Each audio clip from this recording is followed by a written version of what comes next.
This is the Lone Creator YouTube. We hope this video helps. You need the app updated and your data backed up before changing ad settings. First, open Terabox and sign in. This ensures settings sync. Once done, go straight to the in-app settings menu and tap Privacy and Ads. You will see toggle controls and ad personalization options. Switch off ad personalization and in-app ad toggles. Make sure you allow changes by authenticating with Face ID or passcode if prompted, because settings won't apply without confirming your identity. Now dig deeper to stop targeted ads. Inside Terabox, disable any remaining ad or tracking toggles and clear the app cache to remove stored ad tokens. Then leave the app and open iOS settings, choose Privacy, then Tracking, and toggle off Allow apps to request to track. This prevents new tracking permissions.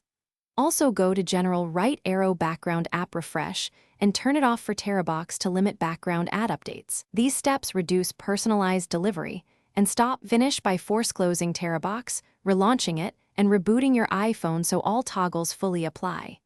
If you still see ads, sign out, delete the app, restart the phone, and reinstall. This clears lingering ad tokens and stale preferences. Make sure any VPNs or ad blocking profiles aren't interfering.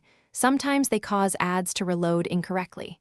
If problems continue, test your account on another iOS device to isolate whether it's device-specific versus account settings, and contact support only after those checks. Thanks for watching. Consider subscribing if we helped you.